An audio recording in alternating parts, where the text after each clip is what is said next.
요즘 기록적인 한파가 계속되고 있습니다. 아까 어느 권사님의 이야기를 들으니까 65년 만에 한파라고 말합니다.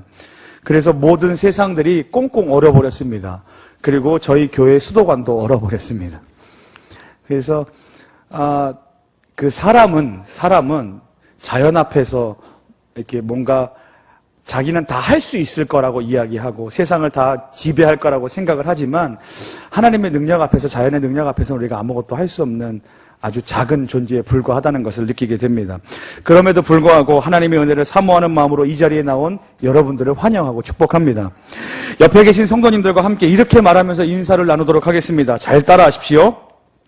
추위가 있으니까 따뜻함이 기다려지는 겁니다. 또 합니다. 추위가 있으니까 따뜻함이 행복한 것입니다. 아멘. 저는 오늘부터 요나서 말씀을 3번에 걸쳐서 여러분들과 함께 나누려고 합니다. 그 중에서도 오늘은 첫 번째로 요나서 1장 본문을 통해서 함께 은혜를 나누고 싶습니다. 오늘 제목을 함께 따라 해보시겠습니다. 영적 침체의 탈출. 거창하지 않습니까? 뭔가 이렇게 확 나갈 수 있을 것 같고, 설교만 들으면 뻥 뚫릴 수 있을 것 같고, 아무튼 기대하시기 바랍니다. 아멘. 요나서는 특히 오늘 우리가 나누게 될 요나서 1장 말씀은 이렇게 시작합니다. 1장 1절입니다. 함께 읽습니다. 시작. 여호와의 말씀이 아미떼의 아들 요나에게 임하니라 이르시되, 여호와 하나님의 말씀이 아미떼의 아들 요나에게 임하니라 라고 하는 말로 요나서 서두가 시작을 합니다. 그러면 요나에게 주어진 하나님의 말씀이 무엇이겠습니까? 1장 2절에 보면 이렇게 나와 있습니다. 너는 일어나 저 큰 성읍 니느웨로 가서 그것을 향하여 외치라. 그 악독이 내 앞에 상달되었음이니라 하시니라. 요나에게 주어진 말씀은 3가지 동사로 표현할 수 있습니다. 첫 번째 동사는 이겁니다. 일어나라. 두 번째는 가라. 세 번째는 외치라입니다. 그러면 이제 이걸로도 설교를 끝낼 수 있죠. 일어나 가서 외치십시오. 전도하십시오. 이렇게 끝낼 수 있습니다. 하지만 오늘은 조금 더 깊이 좀 들어가 보려고 합니다.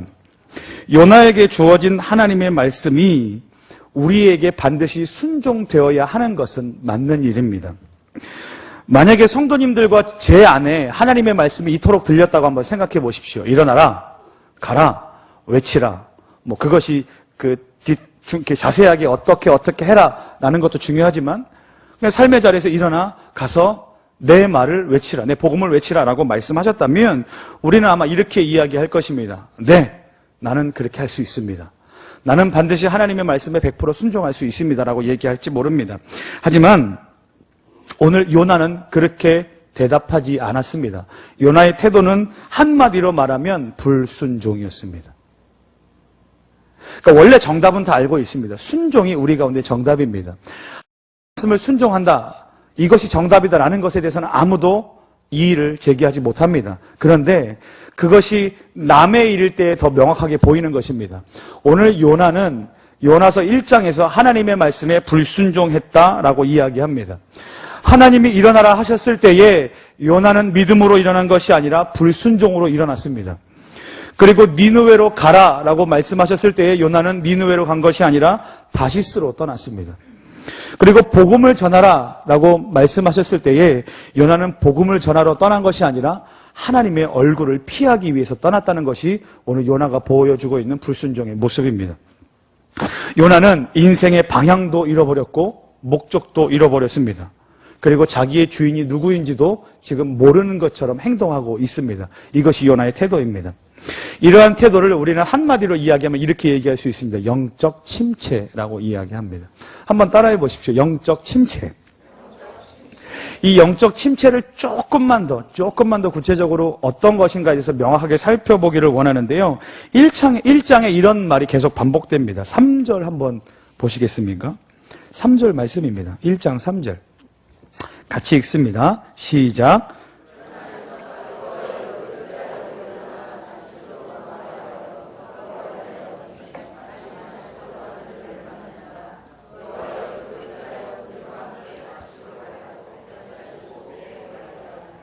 아멘. 거기뿐만 아니고요.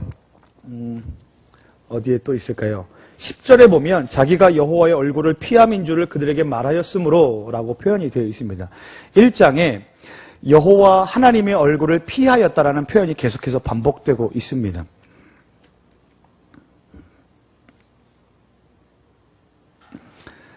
하나님 앞에서의 가장 큰 불순종은, 가장 큰 영적 침체는 하나님의 얼굴을 피하고 싶은 것입니다. 하나님의 얼굴을 피하고 싶은 이유가 있습니다. 영적 침체를 가져오게 하는 이유가 있는데요. 이런 것입니다. 한 군데는 하나님의 기쁨이 있습니다. 그리고 이쪽에는 내 기쁨이 있습니다. 근데 이 두 기쁨이 서로 충돌을 하기 시작합니다. 그러니까 이런 거죠. 하나님의 기쁨이 맞습니까? 내 기쁨이 맞습니까? 하나님의 기쁨이 먼저입니까? 내 기쁨이 먼저입니까? 라고 하는 우선순위에서 하나님의 기쁨을 이렇게 내쳐버리는 겁니다. 왜요? 내 만족이 있기 때문에. 그러니까 하나님께서 말씀하시는 명령이 이런 것인데 그것이 내가 갖고 있는 기쁨의 조건에는 충족하지 못하는 겁니다. 그래서 그것을 자기 합리화시키면서 하나님의 말씀보다 지금 내가 생각하고 있는 그 신앙과 내가 생각하고 있는 그 삶의 태도가 더 옳습니다. 라고 하면서 하나님을 이렇게 멀리 밀쳐내는 거죠.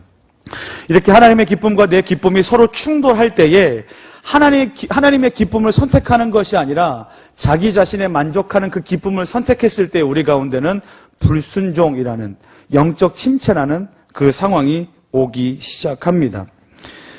그리고 계속해서 하나님의 얼굴을 피하게 되어 있습니다. 1장 5절에 보면 이렇게 나와 있습니다. 사공들이 두려워하여 각각 자기의 신을 부르고 또 배를 가볍게 하려고 그 가운데 물건들을 바다에 던지니라. 그러나 요나는 배 밑층에 내려가서 누워 깊이 잠든지라 라고 되어 있습니다. 계속해서 피하고 싶은 겁니다. 배 그 밑에 층에 내려갔습니다. 그리고 잠들어 버렸습니다. 예전에 제가 어린 시절에 초등학교 때 무섭게 봤던 드라마가 있습니다. 미국 드라마는 지구 정복을 꿈꾸는 외계인들이 지구에 침입한 이야기, V라는 드라마가 있었습니다. 그것을 참 재밌게 봤던 기억이 있습니다. 한국 드라마는 이것입니다. 딱 한 단어만 들으면 그거 내 다리 내놔, 전설의 고향. 이 두 드라마가 제 초등학교 시절에 즐겨보던 드라마였습니다. 근데 이 드라마의 공통점은 뭐냐면 무섭다라는 겁니다.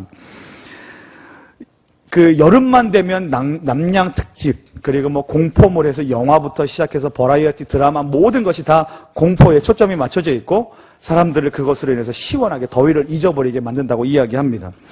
그러면서 저도 초등학교 때 이 드라마를 많이 봤는데요. 저희 집은 제가 초등학교 때는 제 기억엔 통닭집을 했던 것으로 기억이 납니다. 매장에 사람들이 다 빠져나가고 그 다음에 이렇게 의자를 막 붙여앉는 거죠. 의자를 막 6개씩 붙여앉으면 사람 한 명이 이렇게 누울 수 있거나 뭐 이렇지 않습니까? 거기에서 이불을 뒤집어 쓰고 얼굴만 이렇게 내민 상태에서 그 매장에 있는 TV를 이렇게 보고 있는 겁니다. 그러면 이게 얼마나 무섭습니까? 특히 V 기억하십니까? 뭐 얼굴을 막 이렇게 막 찢기도 하고요. 내 다리 내놔서 막 뛰어가기도 하고 뭐 구미호도 나오고 너무나 무서운 내용들 아닙니까? 초등학교 1학년생이 보기에는 이 감당하기 힘들 만한 내용들입니다. 그래서 그 무서움으로부터 벗어나기 위해서 했던 행동들 몇 가지가 있습니다. 뭐냐면 이불을 뒤집어 쓰는 겁니다. 그리고 눈을 감는 겁니다. 그리고 귀를 막는 거죠. 근데 이런 태도가 참 미련하다는 것을 나이가 들어서 알게 되었습니다. 왜냐하면 그냥 TV 전화만 꺼버리면 될 것을 그것을 해결해 보겠다고 이불을 덮기 시작하고 눈을 질끔 감고 귀를 막는 겁니다. 그리고 엄마한테 이렇게 이야기하죠. 지나갔어요? 그 사람 뭐 죽은 거 지나갔어요? 뭐 이렇게 물어보는 거죠. 그리고 무서운 거 지나갔다 그러면 다시 보기 시작하는 겁니다. 그게 이제 초등학교 1학년 때 기억입니다. 근데 우리의 인생 가운데도 이불을 꼭꼭 덮고 눈을 감고 하나님의 낯을 피하고 싶은 순간이 몇 군데가 있습니다. 그러니까 쉽게 얘기하면 이불을 덮고 싶을 때죠. 이불을 덮고 싶을 때. 한번 들어보십시오. 첫 번째는 죄 가운데 있을 때입니다. 내가 무슨 죄를 지었는데 이불만 덮어버리면 내가 그 밑에 숨어버리면 하나님이 나를 보지 못하시겠지. 하나님이 그러니까 내가 이 두려움을 이불 덮는 것으로 피할 수 있겠지. 그러면서 잠들어버리는 겁니다. 빨리 자자. 빨리 잊어버리자. 하나님이 날 못 보시도록 빨리 이불을 덮어버리자. 두 번째는 이런 겁니다. 참을 수 없는 고통이 내 가운데 밀려올 때 그때 이불을 덮어버리기 시작합니다. 그러니까 차마 맨정신으로는 견딜 수 없을 만한 상황, 억울하고 분하고 해결이 안 되는 뭔가 이렇게 자기의 능력으로는 감당할 수 없을 만한 이 엄청난 일들이 몰려올 때 이불 덮어버리고 불 꺼버리고 자고 싶은 거죠. 자면 생각하지 않아도 되니까. 그래서 제 안에도 그런 생각이 들었을 때가 있습니다. 어떤 생각이냐면 죽고 싶다라는 생각은 아니지만 잠들고 깨어나고 싶지 않다라는 생각이 들었을 때가 있습니다. 그래서 사람들이 수면제를 먹나 봅니다. 근데 저는 용기가 없었습니다. 수면제를 제 체형에 맞게 먹으려면 이게 한두 알 먹어서는 되는 문제가 아니거든요. 헌혈을 해도 남들은 뭐 180ml를 뽑아간다는데 저는 360을 이렇게 곱하기 2로 뽑아가는 체형이기 때문에 어지간한 약을 보통 사람들의 양에 맞춰서는 이렇게 잠들 수 없는 상황이 생겨버립니다. 아무튼 잠들어버리고 싶은 순간은 큰 고통이 몰려올 때 그렇게 잠들어보고 싶어 합니다. 그리고 또 하나는 게으름이 몰려올 때입니다. 잠이 잠을 부르고 또 잠을 부르고 또 잠을 부르는 것이죠. 게으르고 아무것도 하기 싫고 밥숟갈도 뜨기 싫고 밥을 먹으면 눕고 싶고 그냥 아침 방송 보면서 밥을 먹고 있으면 설거지도 하기 귀찮고 식탁도 이렇게 발로 이렇게 쓱 밀어넣고 그리고 TV 앞에 누워가지고 이렇게 있다 보면 잠이 그대로 들어버리고 잠깐 잤는데 시계를 보니까 낮 1시가 돼버리고 1시가 되어서 뭔가를 하려 봤더니 저녁 5시가 되고 5시가 됐더니 또 밤이 돼서 밥을 먹고 또 자는 거죠. 그러니까 게으른 때 계속해서 이불을 덮고 자고 싶은 마음이 생깁니다. 근데 요나는 지금 그러한 여러 가지 이유들, 그러니까 이불을 덮고 싶고 잠자고 싶고 계속해서 침체 속에 빠지고 싶은 그 이유가 뭐냐면 죄 가운데 있는 겁니다. 그러니까 하나님의 얼굴을 피하고 싶은데 그러니까 이런 거죠. 이불을 확 덮어버리면 하나님의 얼굴을 피할 수 있다 생각을 하는 거죠. 왜냐하면 하나님의 말씀에 불순종했기 때문에 그렇습니다. 그 안에 찔림이 있기 시작하는 겁니다. 내가 죄는 짓긴 졌는데 하나님이 뭐라 그러시려나? 이불 덮어버리자. 그리고 배 밑으로 내려가기 시작하는 거예요. 그것이 요나가 갖고 있는 영적 침체의 원인입니다. 하나님의 기쁨과 내 기쁨이 충돌해버린 겁니다. 니느웨로 가라 그랬는데 니느웨로 가는 게 죽도록 싫은 겁니다. 말은 선교사인데 말은 사역자인데 말은 복음을 전해야 될 그런 사람인데 하나님의 마음을 들고 어느 곳에 가라 그랬더니 그곳은 죽도록 가기 싫은 겁니다. 왜 그렇지 않습니까? 저보고 지금 아프리카 가라 그러면 저는 가기 싫습니다. 왜냐하면 저는 그곳을 마음에 품지 않았기 때문에 그렇습니다. 그런데 만약에 일본으로 가라 그러면 갈 수 있습니다. 왜냐하면 좀 깨끗하니까요. 그냥 놀러 가는 셈 치고 가면 되니까요. 근데 선교는 그런 게 아니지 않습니까? 내 마음에 합한 곳으로 가는 것이 아니라 하나님의 마음에 합한 곳으로 가는 게 맞는데 내 기쁨과는 반대되는 거죠. 니느웨로 가야 되는데 내 기쁨은 그게 아니죠. 다른 곳으로 가는 거죠. 니느웨 사람들에게 하나님의 복음을 선포하고 왜냐하면 그들은 우리의 원수니까. 죽어도 시원찮은 판에 내가 왜 그들에게 가서 복음을 전하는 것입니까? 그것은 내 기쁨이 아닙니다라고 하나님의 기쁨과 충돌하는 겁니다. 그래서 우리는 영적 침체를 겪습니다. 그리고 배 밑에 큰 풍랑이 배를 치고 그 파도들이 그 배를 막 뒤 흔들며 그 안에 있는 모든 선원들이 지금 죽게 됐다. 지금 빨리 우리가 살기를 위해서 강구해야 된다라는 그때에 요나는 그 상황에서도 배 밑창에서 자기를 청했던 겁니다. 그리고 어떻게 잤냐고 그 모습을 표현하냐면 1장 5절에 마지막에 이렇게 되어 있습니다. 중반에 보면 그 가운데 물건들을 바다에 던지니라. 그 사람들은 지금 바다에 물건들을 던지면서 배의 무게를 어떻게든 줄여보려고 그리고 어떻게든 살아보려고 발버둥 치는 그때에 요나가 어떻게 하냐면 그러나 요나는 배 밑층에 내려가서 누워 깊이 잠이 든지라. 하나님의 낯을 피하고 싶었던 요나가 취했던 행동입니다. 하나님의 낯을 피하는데 계속 멀리 가고 더 깊이 꼭꼭 숨어서 나만 내 눈을 가리고 하나님을 보지 않으면 하나님이 날 보지 못하실 거야 라고 그렇게 숨어 있는 것이 지금 요나의 태도입니다. 그런데 영적 침체에 빠져 있는 인생은 반드시 겪게 되는 것이 하나 있습니다. 그것이 뭐냐면 풍랑을 만나게 되는 겁니다. 혹시 영적 침체를 경험해 보신 분 계십니까? 그리고 그것으로 인해서 풍랑을 경험해 보신 분 계십니까? 그런데 어떤 사람은 영적 침체를 겪음에도 불구하고 하나님께서 이때쯤 되면 나를 혼내실 때가 됐는데 안 건드리는 때가 생기죠. 내가 이렇게 삐뚤어 나가면 하나님이 조금 더 나를 이렇게 일로 이렇게 몰아치실 텐데 몰아치시는 게 느껴지지 않는 거니까 그러니까 풍랑이 오지 않는 거라고 생각을 합니다. 근데 그렇게 안전한 상태에 있다고 생각해도 사실은 그것은 풍랑입니다.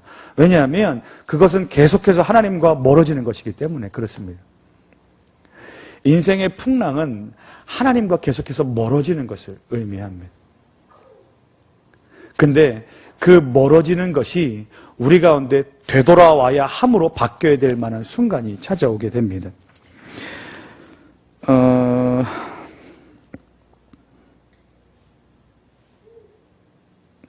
저는 웃기는 걸 잘 못합니다. 그죠? 저는 웃기는 걸 잘 못합니다. 목사님이 오늘 어디 안 가셨네요. 오늘은 목사님 아니게 보이시려고 잠바를 입고 오셨는데 목사님의 정체성은 잠바로 표현되지 않기에 제가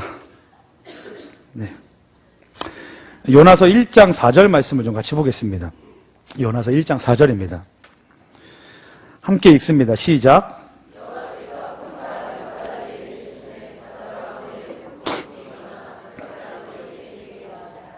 아멘. 여호와께서 큰 바람을 바다 위에 내리시니 지금 큰 바람이 누구로부터 온다고 표현이 되어 있습니까? 하나님께로부터 온다고 표현이 되어 있습니다. 그리고 바다 가운데 큰 폭풍이 일어나 배가 지금 거의 깨지게 된지라 11절에 보면 바다가 점점 흉용하여진지라 무리가 그에게 이르되 우리가 너를 어떻게 하여야 바다가 우리를 위하여 잔잔하겠느냐 하니 라고 말하면서 영적 침체에 빠진 사람들, 하나님의 낯을 피한 요나, 하나님의 낯을 피하여 계속해서 그 끝 모를 곳으로 도망가고 싶어하는 그 요나에게 지금 풍랑이 다가왔다고 이야기합니다. 그리고 그 풍랑은 계속해서 변화하기 시작합니다. 4절에 보면 폭풍이 일어났다라는 표현이 있고요. 11절에 보면 바다가 점점 흉용하여진지라라고 되어 있습니다. 그러니까 이 파도가 계속 커져가면서 이 배를 계속해서 뒤흔드는 거죠. 그래서 처음에는 작게 시작했다가 나중에는 배가 거의 깨질 지경까지 이르고 사람이 어찌 감당할 수 없을 만한 그 선원들, 베테랑들조차도 어떻게 감당할 수 없을 만한 그 풍랑이 자기의 인생을 계속해서 흔든다고 이야기를 합니다. 근데 그 본의 아니게 제가 지난번에 첫 금요기도의 설교를 그 풍랑을 만난 제자들에 관해서 설교를 했던 적이 있습니다. 기억하실지 모르겠습니다. 그곳에서 예수님이 주무셨던 그 태도와 요나가 지금 배 밑창에서 자고 있는 그 태도는 지금 전혀 틀린 것입니다. 하나님은 권위자고 하나님은 능력자이며 그 만물을 다스리는 자고 지금 요나는 하나님을 계속해서 피하고 도망가는 사람입니다. 근데 그 가운데 지금 배가 깨지게 될 정도로 배가 지금 파산하게 될 정도로 큰 풍랑이 일고 있습니다. 사람들은 지금 어떻게든 살고 싶어 합니다. 그래서 무게를 줄이고 어떻게든 지금 살고 싶어서 발버둥을 치고 사람들은 지금 배 갑판 위를 왔다 갔다 뛰어갔다 합니다. 근데 이상한 일이 벌어졌습니다. 1장 5절입니다.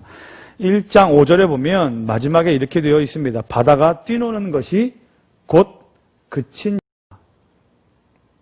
제가 지금 잘못 찾았나요? 5절이 아닌가요?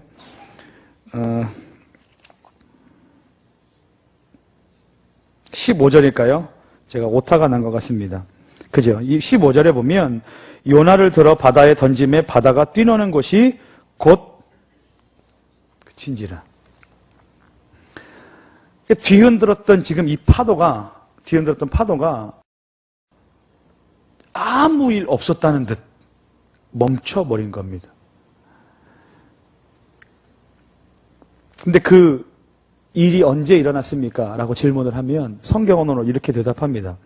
1장 15절 그 상반절에 이렇게 이야기합니다. 요나를 들어 바다에 던지니라 라고 되어 있습니다. 그랬더니 바다가 뛰노는 것이 멈추니라. 요나를 들어 바다에 던져버리니 좀 무시무시하죠. 심청전도 아니고 요나를 들어 바다에 이게 말로는 쉽죠. 사람은 지금 바다에 생사람을 집어 던진 겁니다. 근데 이것보다 조금 더 앞으로 가야 됩니다. 그러니까 요나가 지금, 이게 사람 같은가요? 이걸 집어 던졌습니다. 근데 집어 던졌는데 물에 풍덩 빠지자마자 지금 바다가 그친 겁니다. 풍랑이 그친 겁니다. 근데 요 바다에 던지기 바로 직전을 좀 살펴봐야 합니다. 10절에 보면 사람들이 지금 풍랑이 일어난 원인을 찾고 있습니다. 풍랑이 우리 가운데 왜 일어났을까? 이게 지금 신앙심이 깊다기보다는 그 각각의 신들에게, 자기가 믿고 있는 신들에게 뭔가 자기가 잘못한 게 있나? 지금 그 뭐라 그럴까? 물어보고 있는 겁니다. 그러니까 자기들이 믿고 있는 그 신, 그러니까 우리가 말하면 귀신들, 그 미신이죠. 그러니까 이것을 신앙이 있다라고 얘기하면 안 됩니다. 하지만 지금 사람들은 계속해서 이 원인이 어디에 있나 찾고 있습니다. 너 때문인가? 너 때문인가? 너 때문인가? 계속 물어보고 있는데 지금 10절에 보면 요나가 이렇게 한번 10절 보십시오. 자기가 여호와의 얼굴을 피함인 줄을 그들에게 말하였으므로 무리가 알고 심히 두려워하여 이르되 내가 어찌하여 그렇게 행하였느냐 하니라. 바다가 점점 흉용한지라. 무리가 그에게 이르되 우리가 너를 어떻게 하여야 바다가 우리를 위하여 잔잔하겠느냐 하니 그가 대답하되 나를 들어 바다에 던지라. 그리하면 바다가 너희를 위하여 잔잔하리라 라고 되어 있습니다. 그리고 마지막에 이렇게 됩니다. 너희가 이 큰 폭풍을 만난 것이 나 때문인 줄을 내가 아노라 라고 되어 있습니다. 그러니까 이 바다에 던지는 건 사실 그냥 액션입니다.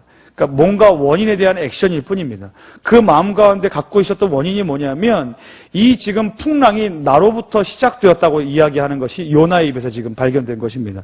그리고 더 앞에 뭐라고 되어 있냐면 10절에 내가 여호와의 얼굴을 피함, 그것 때문에 지금 이러한 일이 일어났다라는 겁니다.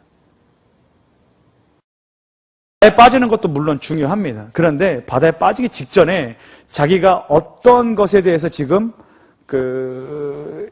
죄악들을 회개하고 있느냐에 대해서 지금 요나서는 보여주고 있는 겁니다. 우리는 죄악들을 돌이켜 회개해야만 합니다. 하나님의 낯을 피하였던 그 죄악들을 돌이켜야만 합니다. 하나님의 명령대로 너는 일어나 가서 외치라는 것에 대해서 우리가 불순종했던 모든 태도들에 대해서 우리는 반드시 돌이키고 회개하며 하나님의 얼굴을 구해야만 합니다. 그러면 이제같이 바다에 빠지십시오. 이러면 아멘이 크게 나올 줄 알았는데 아멘이 이제 안 나오네요. 힘들거든요. 바다에 빠지라는 건. 이게 배 타보신 분들은 알겠지만 제가 바다가 무서웠던 적이 그 태종대, 부산의 태종대라고 하나요? 태종대 그 자살바위라는 곳이 있습니다. 올라가면. 와, 그 밑에서 내려다보는데요. 이름이 자살바위에 하도 자살한 사람이 많다고. 근데 저 같으면 자살하는 마음을 갖고 그곳에 가서 무서워서 못 죽겠더라고요. 이거는 정말 무서운 겁니다. 바다가 막. 근데 바다에 빠지라고요. 이거는. 이 빠지는 게 뭐 스킨스쿠버로 빠지는 것도 아니고 수영하러 빠지는 것도 아니고 지금 폭풍 속에서 사실은 그렇게 될지 안 될지도 모르는데 너만 빠지면 폭풍이 잔잔해지겠다고 하면서 지금 빠지는 거잖아요. 그러니까 확신이 없는 빠짐인 거예요. 이거는. 그러니까 빠져서 만약에 죽었는데 폭풍이 안 그쳐지면 어떻게 할 겁니까? 그러면 야 아닌가 보다.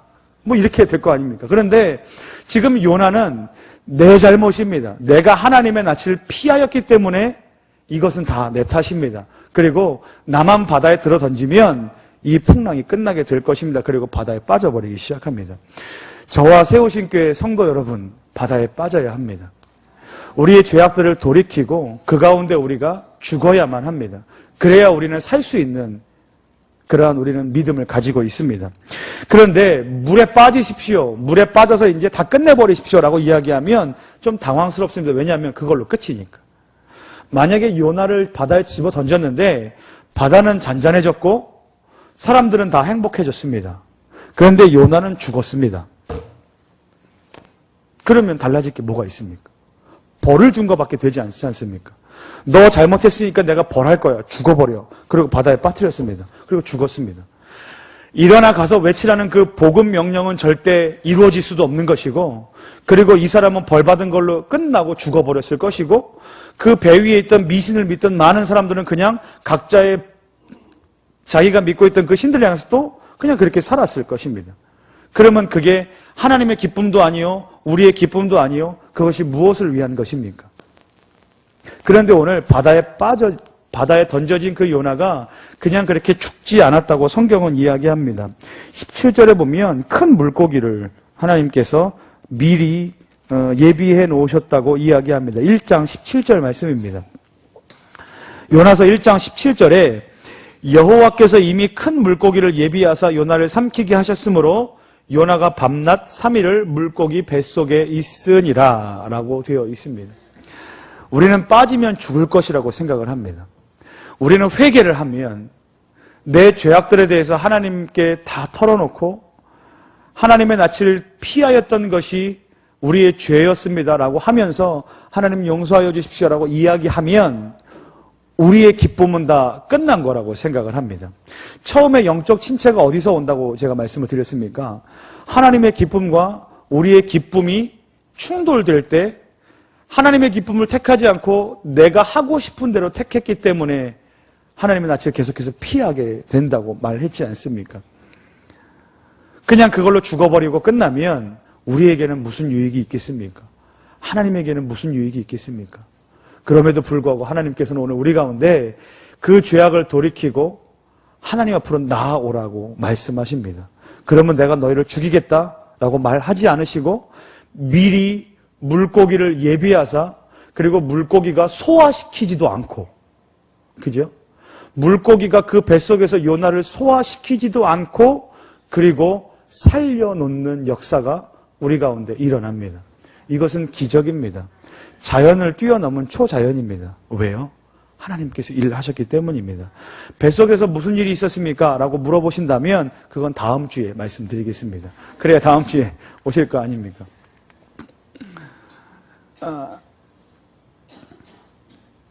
우리는 하나님을 이렇게 오해할 때가 있습니다. 죄를 졌습니다. 그리고 하나님께서 징계하십니다.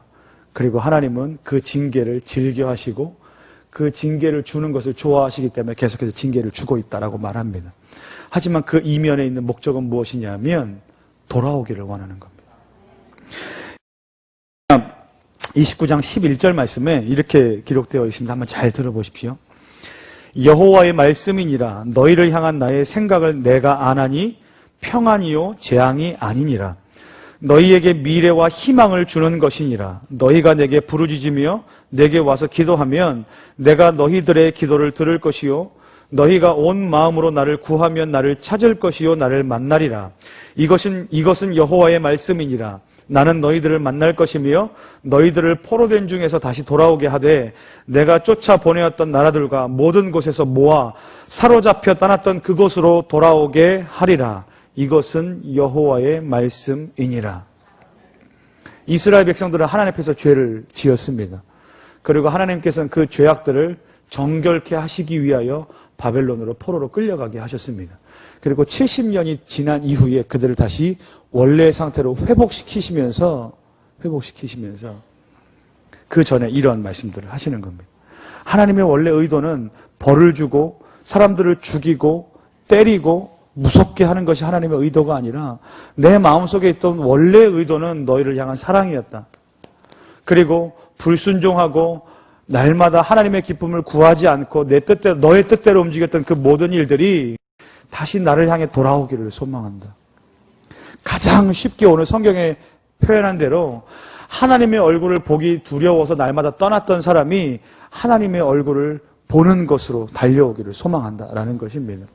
하나님의 얼굴과 우리의 얼굴이 서로 마주대하고 있습니다.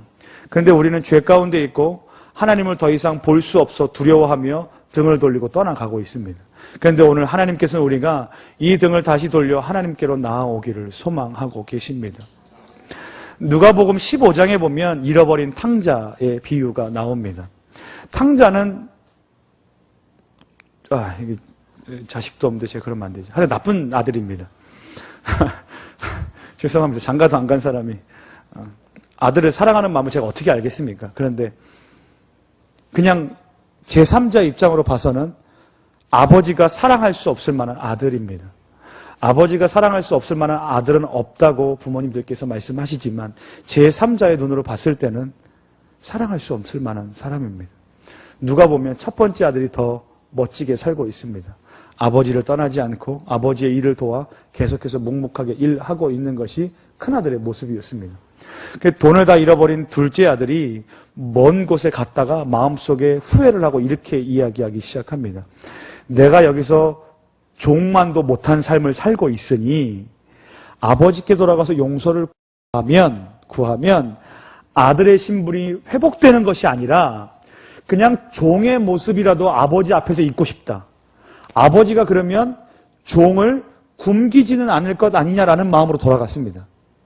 그러니까 아들의 대우를 받고 싶어서 돌아간 것이 아니라 아버지 앞에 가서 그냥 종의 모습으로만 있어도 굶어 죽지는 않겠다라는 생각으로 아버지께 돌아가고 마음을 돌이켰습니다.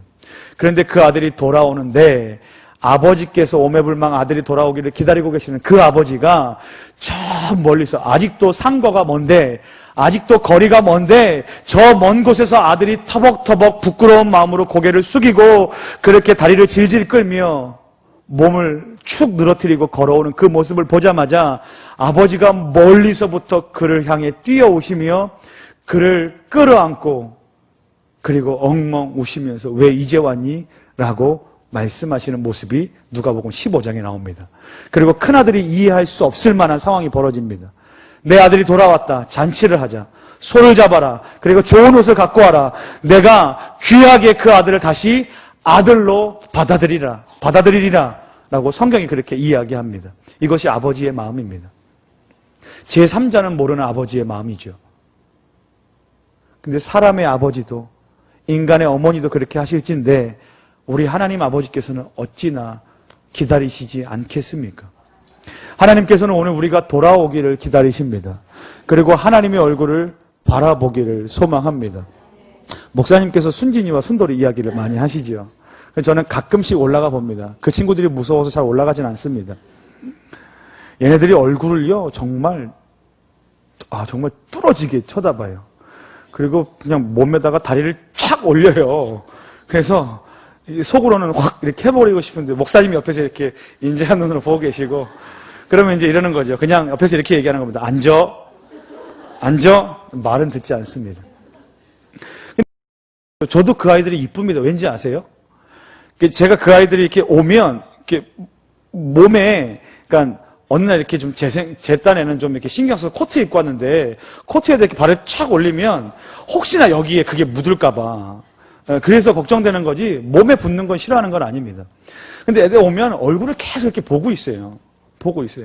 만약에 그 강아지가 이렇게 계속해서 내 눈치를 보고 저기 구석에서 이렇게 맞을까봐 이러고만 있으면 물론 안타까운 마음은 들겠지만 계속해서 뭔가 이렇게 사랑해주고 싶은 마음이 들겠습니까?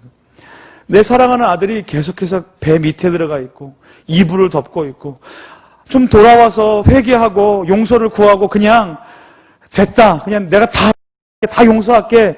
그리고 내가 주는 은혜를 좀 계속해서 받아라고 하나님께서 말씀하고 계신데 그렇게 얼굴을 바라보지 못하고 하나님께서는 나를 용서하지 않으실 거야.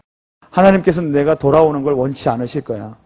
어찌 감히 내가 그곳에 갈 수 있어. 물론 어찌 감히 갈 수 없지만 제가 처음에 기도 드렸던 거 기억하십니까? 예수님의 보혈을 의지함으로 우리에게는 정결함이 없습니다. 한 가지 말씀만 드리고 마무리를 하겠습니다. 검습니다.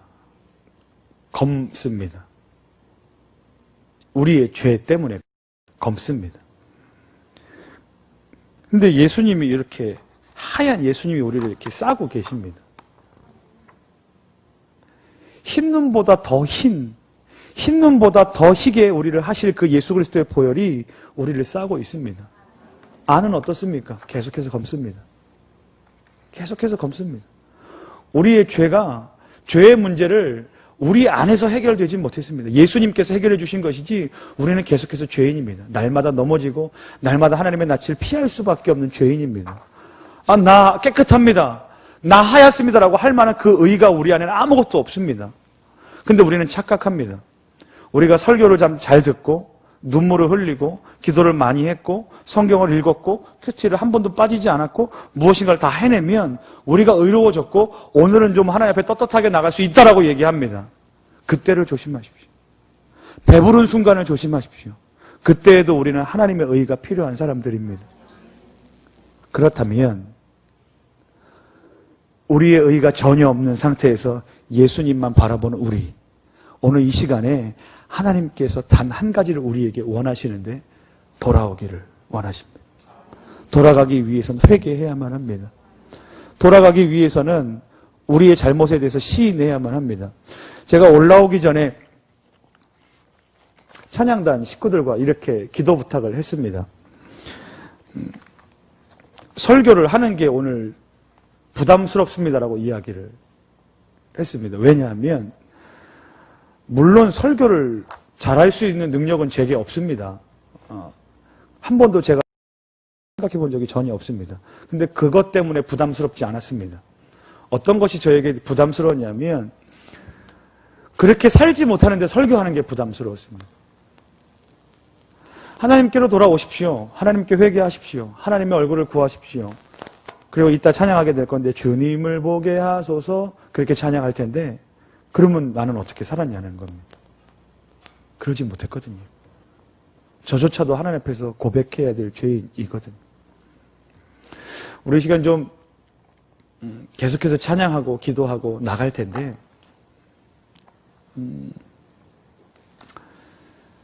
오늘 한 가지 좀 초점을 맞춰서 기도했으면 좋겠습니다. 한 가지 초점이 뭐냐면 하나님의 얼굴만 구하게 하여 주십시오. 우리의 죄악들, 우리의 의로웠다고 생각하는 그 모든 것들, 또 하나님의 기쁨과 우리의 기쁨이 충돌하였을 때 나의 기쁨만 생각했던 그 모든 것들이 다 회개되어지고 다 고백되어지고 다 하나님 앞에 다 토로되어서 우리의 의로움으로 깨끗하고 우리의 의로움으로 하얗게 됐다고 말하는 것이 아니라 온전히 오늘도 예수님의 보혈이 아니고서는 온전히 오늘도 하나님의 은혜가 아니고서는 우리는 정결하게 살 수 없습니다라는 고백하는 그 믿음의 고백이 저와 여러분들의 삶 속에서 날마다 일어나도록 그렇게 기도하기를 소망했으면 좋겠습니다. 제가 잠깐 기도하겠습니다.